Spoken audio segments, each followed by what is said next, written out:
A fetish, derived from the French fétiche, which comes from the Portuguese feitiço, and this in turn from Latin factitious, artificial and facer, to make, is an object believed to have supernatural powers, or in particular, a man-made object that has power over others. Essentially, fetishism is the emic attribution of inherent value or powers to an object. Historiography. The term fetish has evolved from an idiom used to describe a type of objects created in the interaction between European travelers and Africans in the early modern period to an analytical term that played a central role in the perception and study of non-Western art in general and African art in particular. William Pietz, who conducted an extensive ethno-historical study of the fetish, argues that the term originated in the coast of West Africa during the 16th and 17th centuries. Pietz distinguishes between, on the one hand, actual African objects that may be called fetishes in Europe, together with the indigenous theories of them, and on the other hand, fetish, an idea of a kind of object, to which the term above applies. According to Pietz, the post-colonial concept of fetish emerged out of the encounter between Europeans, a feudalistic society with the Catholic theological tradition, and Africans in a very specific historical context, and in response to African material culture. He begins his polemic with an introduction to the complex history of the word. The fetish originated, in conjunction with the emergent articulation of the ideology of the commodity form that defined itself within and against the social values and religious ideologies of two radically different types of non-capitalist society, as they encountered each other in an ongoing cross-cultural situation. This process is indicated in the history of the word itself as it developed from the late medieval Portuguese fetico, to the 16th century pidgin fetiço on the African coast, to various northern European versions of the word via the 1602 text of the Dutchman Pieter de Marais. The fetish, then, not only originated from, but remains specific to, the problematic of the social value of material objects as revealed in situations formed by the encounter of radically heterogeneous social systems, and a study of the history of the idea of the fetish may be guided by identifying those themes that persist throughout the various discords and disciplines that have appropriated the term. Stalibres concludes that Pietz shows that the fetish as a concept was elaborated to demonize the supposedly arbitrary attachment of West Africans to material objects. The European subject was constituted in opposition to a demonized fetishism, through the disavowal of the object. History. Initially, the Portuguese developed the concept of fetishism to refer to the objects used in religious cults by West African natives. The Open University, contemporary Portuguese fetiço translates as more neutral charm, enchantment, juju or abracadabra, or more potentially offensive witchcraft, witchery, conjuration, or bewitchment. The concept was popularized in Europe circa 1757, when Charles de Brosses used it, in comparing West African religion to the magical aspects of ancient Egyptian religion. Later, Auguste Comte employed the concept in his theory of the evolution of religion, wherein he posited fetishism as the earliest, most primitive, stage, followed by polytheism and monotheism. That said, ethnography and anthropology would nonetheless classify some artifacts of monotheistic religions as fetishes.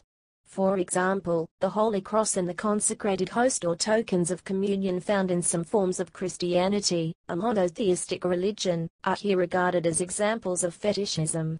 The 18th century intellectuals who articulated the theory of fetishism encountered this notion in descriptions of Guinea contained in such popular voyage collections as Ramusio's Viaggio e Navigazione, 1550, De Bras India Orientalis, 1597, Purkas's Hercluitus Posthumus, 1625, Churchill's Collection of Voyages and Travels, 1732, Astley's A General Collection of Voyages and Travels, 1746, and Prevost's Histoire Générale des Voyages, 1748. The theory of fetishism was consecrated at the end of the 18th century by G.W.F. Hegel in the Philosophy of History. According to Hegel, Africans were incapable of abstract thought, their ideas and actions were governed by impulse, and therefore a fetish object could be anything or anything, and then was arbitrarily imbued with imaginary powers. In the 19th and 20th centuries, Tyler and McLennan, historians of religion, held that the concept of fetishism fostered a shift of attention away from the relationship between people and God, to focus instead on a relationship between people and material objects, and that this, in turn, allowed for the establishment of false models of causality for natural events. This they saw as a central problem historically and sociologically. In 1927, Sigmund Freud published his essay on fetishism, in which he writes that the meaning and purpose of the fetish turns out, through analysis, to always be the same. The fetish is a substitute for the penis, for a particular and quite special penis that had been extremely important in early childhood, but had later been lost. And refusing to see his mother's lack of penis, the boy disavows, German, Verleugnung, not repression, Verdrängung, what he sees, resulting in both a belief and a non-belief in the woman's phallus. This compromise, produced by the conflict between perception and the counter-wish, results in a substitute, the fetish. It remains a token of triumph over the threat of castration and a protection against it. Practice. Theoretically, fetishism is present in all religions, but the use of the concept in the study of religion derives from studies of traditional West African religious beliefs, as well as from voodoo, which in turn derives from those beliefs. Fetishes were commonly used in Native American religion and practices. The bear represented the shaman, the buffalo was the provider, the mountain lion was the warrior, and the wolf was the pathfinder.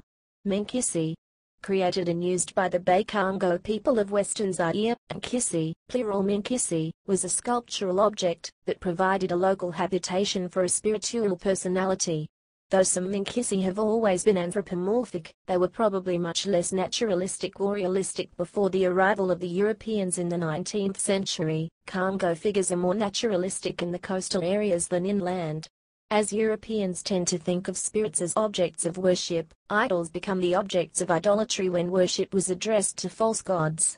In this way, Minkisi were considered idols by Europeans on the basis of false assumptions. Europeans often called Nkisi fetishes and sometimes idols, because of they are sometimes rendered in human form. Modern anthropology has generally referred to these objects as either power objects or charms.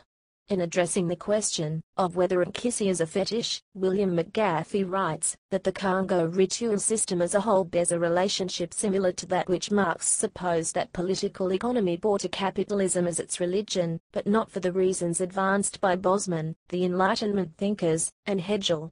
The irrationally animate character of the ritual system's symbolic apparatus, including Minkisi, divination devices, and witch-testing ordeals, obliquely expressed real relations of power among the participants in ritual. Fetishism is about relations among people, rather than the objects that mediate and disguise those relations. Therefore, McGaffey concludes, to call a Minkisi a fetish is to translate certain Congo realities into the categories developed in the emergent social sciences of 19th century, post-Enlightenment Europe. Secular fetishism. The 19th century saw the introduction of two theories of fetishism outside what was typically considered religion.